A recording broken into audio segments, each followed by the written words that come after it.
अस्सलाम वालेकुम वरहमतुल्लाहि वबरकातुहू। जी दोस्तों, कैसे हैं? उम्मीद है कि आप सब खैरियत से होंगे। अल हाफिज़ दुआखाना की जानिब से खुशामदीद। आज हम आपके सामने हाज़िर हुए हैं। एक दोस्त ने रिक्वेस्ट की, हकीम साहब, जिन बच्चों का मुंह पक जाता है, मुंह के अंदर छाले निकल आते हैं, ये क्या प्रॉब्लम है? इस पर आप वीडियो लाजमी बनाइएगा। उस दोस्त ने हमें रिक्वेस्ट की कि हकीम साहब, हमने बोनजीला, सोमोजल, ट्यूबें लगा कर देख ली और बहुत सारी मेडिसिन देकर देख ली, कुछ अफाका नहीं हो रहा, तो प्लीज़ रहनुमाई फरमाएँ। मैं उस भाई की रिक्वेस्ट पर अमल करते हुए ये वीडियो बना रहा हूँ।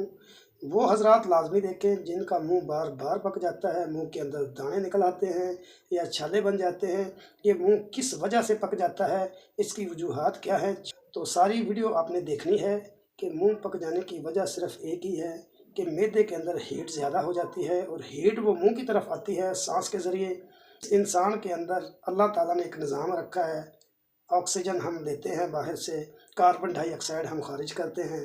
तो मैदे के अंदर जब हीट ज़्यादा हो जाती है, हीट की वजह से मुंह पक जाता है। हम सांस लेते हैं तो वो सारी हीट मुंह की तरफ से जब बाहर आती है तो उसकी वजह से मुंह पक जाता है। बस ये फार्मूला आप याद रखें। मरीज़ को इस हालत में आपने कोई भी गर्म चीज़ नहीं देनी। गर्म चीज़ से मुस्तकिल परहेज़ करवाया जाए और मरीज़ को नरम ग़िज़ाएँ दें तो इंशाल्लाह मुंह का मसला भी ठीक हो जाता है। बहुत सारी मेडिसिन हम इस्तेमाल करते हैं। बेहतरीन इलाज तो ये है कि मरीज़ के खाने की तरफ ध्यान दें। उस हालत में मरीज़ बिल्कुल गर्म चीज़ ना खाए और ठंडी चीज़ों की तरफ थोड़ा सा ध्यान दें। छिलका इसबगोल भी अगर इस्तेमाल किया जाए तो बहुत अच्छा है। इसी हवाले से मैं आपके सामने एक नुस्खा बयान करने लगा हूँ। यकीन जाने इसके बहुत अच्छे रिज़ल्ट हमने देखे। बहुत सारी कॉल्स आती हैं कि हकीम साहब मुंह पक गया है, इस हवाले से हमारी को रहनुमाई फरमाएं। तो बंदा ना चीज़ फ़ोन के ऊपर ही उनको एक टोटका बता देता है। तो यकीन जाने इसके रिज़ल्ट बहुत अच्छे हैं। आप अप्लाई कर सकते हैं। किसी बच्चे को, अपने अजीज़ों में किसी को कोई मसला हो तो आप इसको अप्लाई कीजिएगा। तो नुस्खा क्या है? बहुत सादा चीज़ है। चलते हैं अपने नुस्खे की जानिब। एक चीज़ की तो शनाख्त कर दी गई है कि मरीज़ के मैदे के अंदर हीट होती है और उस हीट को हमने कंट्रोल करना है। बस ये एक लॉजिक आप इसमें समझ लें कि उस वक़्त मरीज़ को गर्म चीज़ें नहीं देनी। नुस्खा क्या देना है? बहुत शानदार चीज़ है। एक ही चीज़ से हम इलाज करेंगे और इंशाल्लाह आपका इलाज परफेक्ट होगा। बिल्कुल 100% गारंटेड इलाज है। ये मेरा आज़मूदा है और मैंने बहुत सारे दोस्तों पर, बहुत सारे मरीज़ों पर इसको अप्लाई किया और मैं इसकी दवाई नहीं देता। मैं सिर्फ बता देता होता हूँ कि ये आप अपने घर जाकर ये अमल करें तो इसके बहुत अच्छे रिज़ल्ट हैं।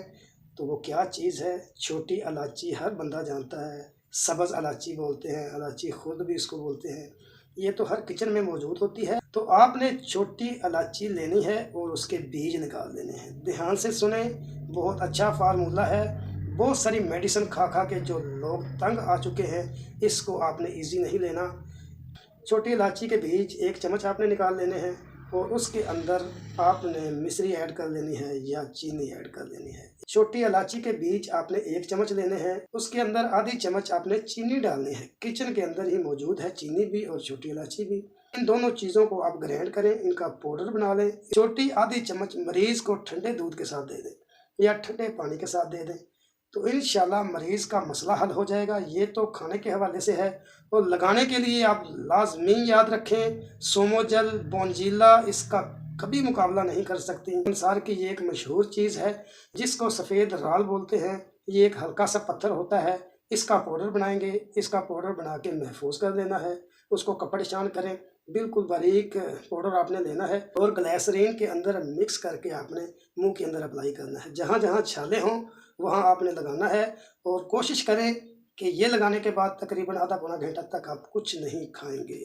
सफ़ेद राल और ग्लिसरीन के अंदर आपने मिक्स करके इसको मुंह के अंदर अप्लाई करना है। तो आपके पास ये 2 चीज़ें हो गई, लगाने के हवाले से भी और खाने के हवाले से भी। ये बहुत छोटा नुस्खा है लेकिन बहुत कारआमद है। बहुत सारे लोग मुंह की वजह से तंग आ जाते हैं, खाया पिया नहीं जाता, परेशान होते हैं। इन 2 नुस्खों को आप अप्लाई करें तो इंशाल्लाह आपको इससे बहुत फ़ायदा होगा। तो इसी पर हमें इजाज़त दें। अस्सलामु अलैकुम वरहमतुल्लाहि वबरकातुहू।